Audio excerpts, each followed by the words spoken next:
delighted to say I'm joined by German football expert, European football expert, Mark Lovell. Mark, good evening. How are you, mate? Are you well?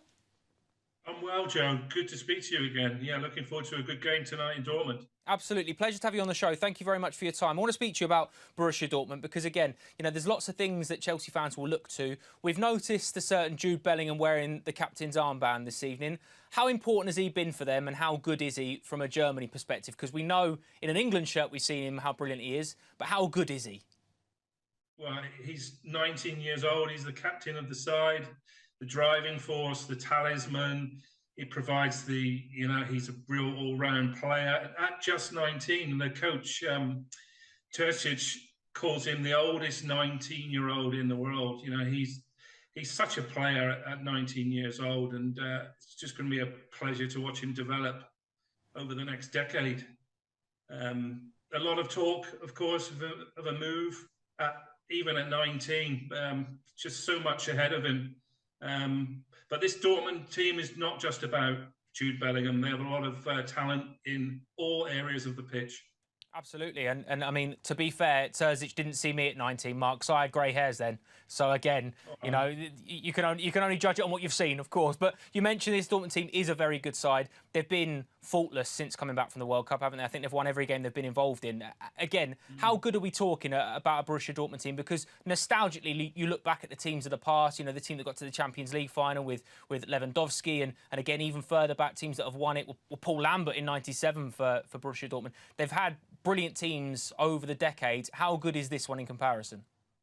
Well, they're on a tremendous run, Joe. Those 6 wins out of 6 to start the year, and that's their best win to start the year since the days of Klopp in 2010 and 11 when they ended up winning the double. So that provides an indication of the current form.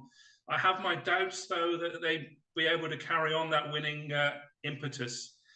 They've had very high expectations in recent years, and they haven't always lived up to that billing. Of course, they're fighting the battle every year with Bayern Munich, and they've lost that battle in the Bundesliga specifically 10 years in a row. So I still have my reservations. They're riding the crest of the wave at the moment, but that provides an opportunity for Chelsea, who come into the game not in good form and with lower expectations than they usually have on European soil. And there'll be less pressure on Chelsea tonight, and they might thrive on that. Might being the operative word. From a Chelsea perspective, I hope they don't. But I appreciate how dangerous they are. Just in terms of the Borussia Dortmund team itself, I mentioned a little bit a few moments ago about Sebastian Haller. What a brilliant story that is to have him back involved in the team for Borussia Dortmund. And from a football fan's perspective, how brilliant it is to see him playing football again, because he's a terrific footballer and he's been through so much. So yeah, I'm sure he'll get a rapturous reception when he plays here at Stamford Bridge in a few weeks' time. But not just Sebastian Haller, but also, is there another player within that Borussia Dortmund team that you think Chelsea fans should keep an eye on this evening that perhaps we haven't seen a huge amount of prior to the tonight? Yeah, I expect Julian Brandt to have he'd be one to watch. He played together with Kai Havertz at Leverkusen.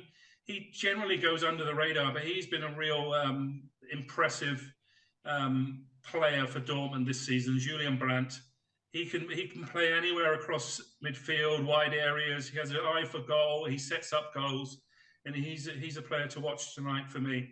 And Haller, you just mentioned, he has a really impressive pedigree in the Champions League. 11 goals in just 8 games. So for Ajax, which led to his move to Borussia Dortmund in the first place. So those are 2 key players away from the wonderful, talented Jude Bellingham.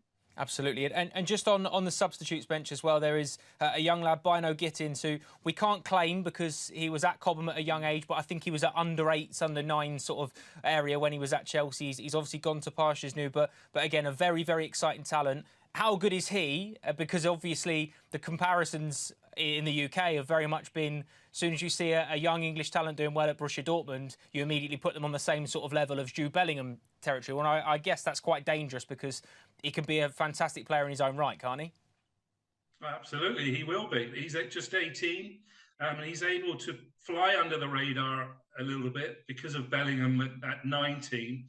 And he's been used in recent games, scoring goals, coming on as an impact sub, and he's likely to come on as a sub second half for Dortmund in front of the yellow wall there. It's going to be a really tremendous atmosphere, 80-odd thousand fans. Important for Chelsea to keep the fans quiet in the early 20 minutes.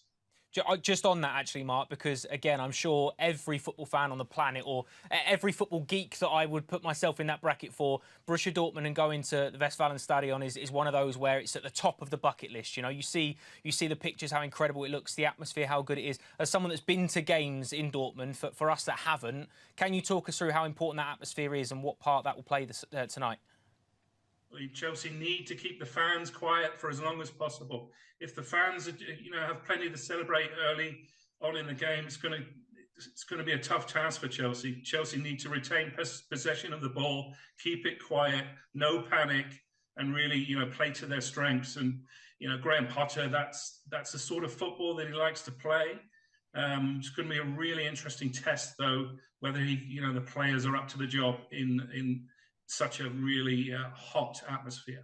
Mark, it's been an absolute pleasure. Thank you so much for joining us on the show tonight. Really, really appreciate it. Thank you very much for that. Thanks, Joe. All the best. Thank you very much. So there we go. We know how difficult it's going to be.